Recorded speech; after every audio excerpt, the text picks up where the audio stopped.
Ready? Start.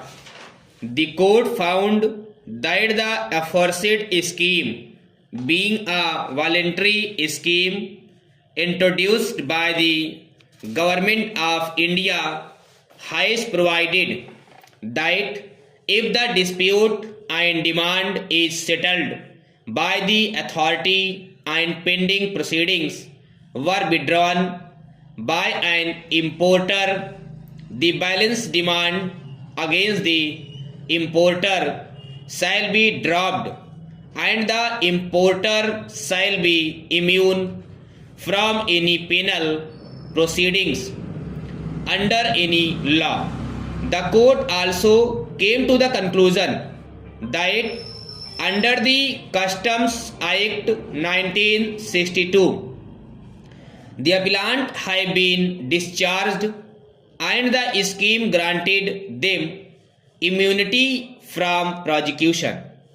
On these facts, the court held that the immunity which has been granted under the provisions of Customs Act will also extended to such offences that may prima facie be made out on identical allegation, namely evasion of customs duty and violation of any notification under the said act. The court also found on a reading of the charge sheet and the FIR that there was no allegation against the appellant of any intentional deception or of fraudulent or dishonest intention. On those facts, the court held that once a civil case has been compromised and the alleged offence has been compounded, the continuance of the criminal proceedings therefore would be an abuse of the judicial process. Reliance was also placed on the judgment of this court in the case of CBI and other. In paragraphs 30 of 31 of the judgment, this court held that dispute between company and the bank have been set at rest on the basis of compromise arrived at between them. The court noted that bank does not have any claim against the company. The court processed the question whether the power of quashing criminal proceeding was suffering from some disability. A person or represent the aforesaid category of persons is only competent to compound the offence, and in such cases the permission of the court is statutory required.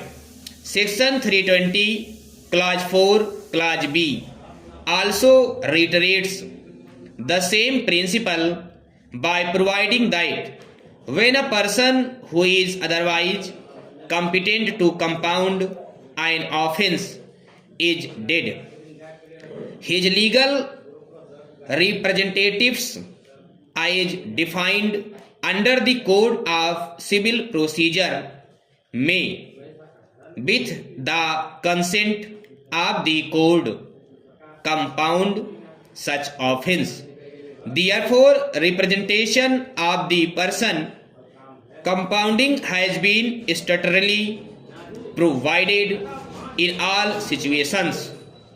Relying on the aforesaid clause in section 147 of the NI Act, Learned Counsel for the appellant argued that a three-judge bench decision of this court in Damodar case held that in view of the clause of section 147 of NI Act, which is a special statute, the requirement of consent of the person compounding in section 320 of the code is not required in the case of compounding of an offence under NI Act.